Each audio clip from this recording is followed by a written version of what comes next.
we're in this era now where college sports is about the portal. It's about NIL. It's about collective.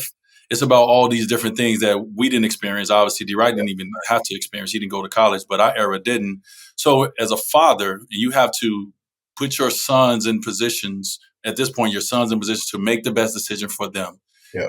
Chris, why did you decide to have, Isaiah go to college as a freshman, not go to prep school, knowing that Colorado, a school who's trying to compete, can go into the portal and get guys that are juniors that are already ready? And then D-Wright, obviously, you got a decision to make as you're watching Devin's, progression. You got a decision to make. Do I send him to college? Do I hold him and let him go to prep school so he can keep developing? Like these different decisions you guys got to make. So, I mean, tell me why you made the decision you made. Yeah, for me, like early on, Isaiah and I talked about it. I was like, hey, bro, you're going to turn 18 in the summer. So if we don't get what we want, and what I mean with what we want was the right platform, the right coach, right? You can go to prep school. So the decision was made by Isaiah. Isaiah looked at me and said, I ain't going to prep school. I'm going. I mean, it seems like it's a step. It ain't the step up. It seems like it's just a lateral step for these young. He said, I ain't going to prep school. You ain't got to hold me back. We ain't never did that before. I'm going to put in the work and I'm going to show everybody. So the decision was made based off of Isaiah saying, that ain't my blueprint. Because for me, I look at the opportunities. And then choosing a college these days for us was very simple. You were coached by a fantastic coach, Coach Cream, right? To me, you got to find somebody that actually care about your kid. And it ain't about basketball. And so we had our own list that me and Isaiah, throughout the entire season, we were recruiting coaches that didn't even know we were recruiting. I like that. We watched them. We watch them on every Saturday, college game day. Yeah. We watch the coach. Kid make a mistake. Get him out of there. All in his face. Well, that's a part of coaching, right? Then you watch the coach that get him out of there, then walk down the bench and put his hand around him. Then you watch the coach get him right back in the game. And then you watch style of play, communication. You can go to a game and sit behind the bench and actually watch how coaches coach. So when you're sitting in these meetings and you're talking to coach, I already know what you do because I've seen you. Yeah. You can't lie to me. Yeah, I watched film on you already, coach. I already watched film on you. I like that. Hey, parents, watch film on these coaches out here. Yeah, parents are not doing the homework. They're saying recruit us. Right. But what I've learned in the game is we got to go as parents and players to recruit the system that you fit. Yeah. You cannot change a coach. So that was the second part. Son, we know how you play. We know how your game is. Don't expect a coach to tell you, we're going to come in and change our entire system for you. Right. No. That's a lie, because as soon as you lose a game or two, they going back to these coaches have had this system since they first started coaching. Exactly. they stick with their system, boy. I'm telling you. So that's 2D. So when I looked at it, I'm like, okay, let's find coaches that have been at the university at least 10 years, which at that time, it was only 13 coaches in the whole country that was in major conference. I'm talking about SEC, Big 12, the Big East. And, those were the coaches that we start to look at. Then you look at, since they have longevity, they have security, so you can make more mistakes as freshmen. Most freshmen don't get a chance to play unless the coach is secure. If the coach is secure about himself, about what he's done for the organization, you're going to get an opportunity. Yeah, and so that's how we chose our school, is based off of recruiting the coach, longevity of the coach, and then how the player-coach relationship based on prior relationships. So we did our homework. Obviously the system works for Isaiah's game. Yes. We don't want the coach to change. We're not going to school to say, Coach, you got to change for us. Right, yeah. We choose a school that you can play at. Well, y'all chose a school that has had pros, multiple pros, in the same draft over the last few years. So you chose a program that has been obviously getting to the chicken, getting to what Isaiah want to get to in some of the similar positions as well. So a very sneaky sleeper over there with Colorado for sure. Yeah. Tell us about your process when you think about Devin. It's crazy because I'm on the same thing. I'm all about development. I'm all because I went through it. Those long days that me and Keith Atkins used to be in that gym, bumping heads, getting into it, me not understanding as a young fella, like, yo, why am I doing all this work? Not even knowing, not even knowing that it was just shaping me up to be a successful pro. I could have easily came and did my rookie deal and been out the lead and in Europe or China or anywhere. But, I always go back to those days where it was just dog days. I didn't even see myself getting the opportunity to hoop. I didn't see myself really being a professional because the work I had to do to get to that point. So it's the same thing with Devin, just, that father-son relationship, me not even caring. Like I'll put the relationship on a back burner to get my kid what he need. And that's how my dad was. He didn't care if I liked him. He just wanted to see me be successful. So he gave up that relationship and all that stuff for me to get to. Which is hard to do. Hell yeah. But you got to sacrifice that. Like, I don't give a shit. We're going to do it if you like it or not. And, for a long time, my dad used to be like, man, I can't stand my dad. And he used to be like, hey, bro, one day you're going to call me and say thank you. And that's kind of the same mindset I had with Devin. Like, I don't care if it's uncomfortable. I don't care if you don't like it. I don't care if you don't want to go. We're going to do it.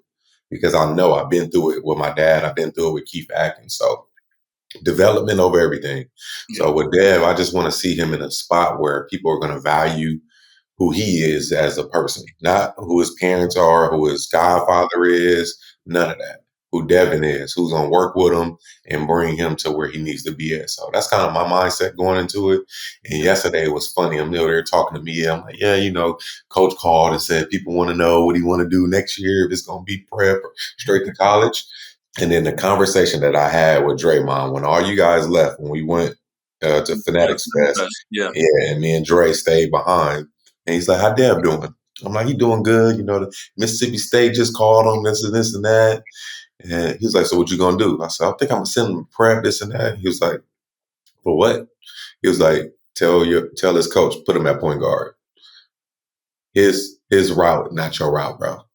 He was like, what you did is not for him either. Like, let him run his own race. And I'm like, yeah, you know me. I'm just like, yeah, whatever. I already got it mapped out. We want to prep whatever Draymond talking about. Yeah. I hear you. But then it dawned on me yesterday, like, Draymond was right. His route is not my route. If he has the opportunity to go in and accomplish a dream right now and a goal, you got to let him go. You can't make him hold him back. If it's a team out there that wants to develop him and help him get to the next level, you got to let your kid go. And that's what I'm on. Like, it's got to be the best situation for him to develop and him to accomplish his goal. So fathers are very important, bro. Yeah. Hell yeah. Damn right. Yeah, I think it's important that, obviously every father is it's not every 2-parent household like you both. Mm-hmm. But even if it's not, I think there's something that's very important. What you guys said is just understanding the importance of the father position. What I mean, when it comes to the kids' lives, and even though you feel like you can do it all, and women are some of the strongest humans in the world, especially moms, but also too just that voice. That manly presence, that manly voice, it's just needed. And so you even got to like the father. Just make sure that that voice and that presence is in these kids' lives, especially if they get into this age where you guys, kids are, where these decisions are becoming very, very important. Hey, man, these kids need their fathers, man. They need us. They need us. We get to that point. And I remember this being a teenager. I thought I knew everything.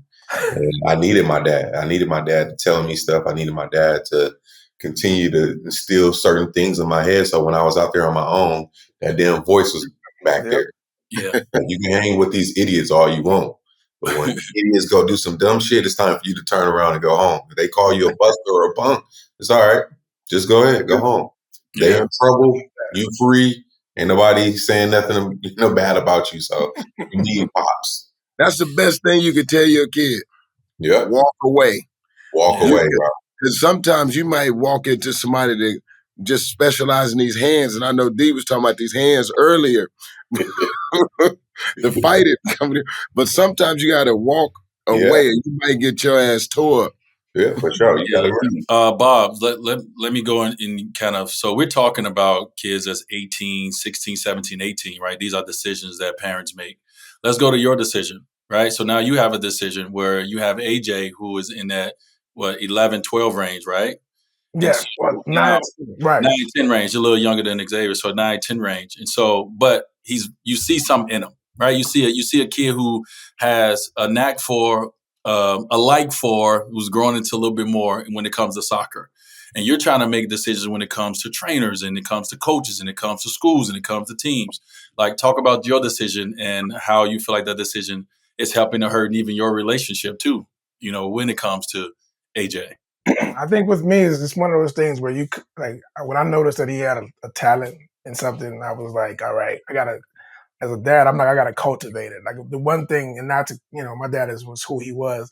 I've always felt that I was like, when I was like a nice, and I was nice, but my parents couldn't put me in a position to like put me in circuits or put me in like, I remember one time when I was a kid, I wanted to play Optimist.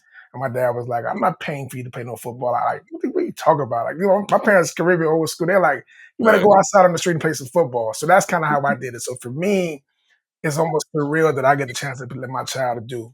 He loves it. So I'm like, we're gonna invest into it. And as long as you love it, we're gonna go, go hard with it. And one of the things that I instill in him and my children in general, because Bobby the same way, even with her dance and now she's trying to get into volleyball, it's just, I have 3 rules. I was telling my daughter this last night. I said, there's 3 rules. I said, if you start something, you finish it.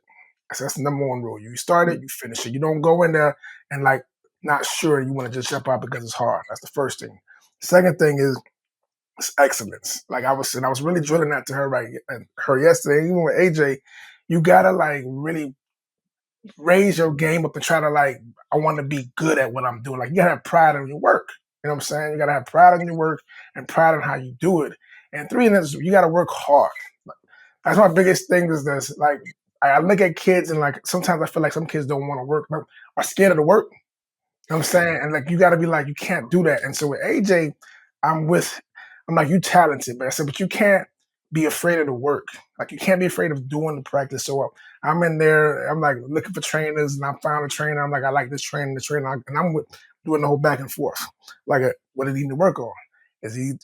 And he's like, we needs to work on like his work. And I'm like, all right, AJ, this is what you got to work on. Like I said, no matter how good you are, if you want to be where you want to be with it, it starts with you. You can't. I don't care what the coaches say. I don't care if it's a situation where I feel like you should be playing. Because I remember when he first started, coach one time had him at the goalie, and he was like, I'm supposed to be in the front with the strikers. And I'm like, if coach needs you back there, he sees he might need you back there to do something. You can't be there pouting.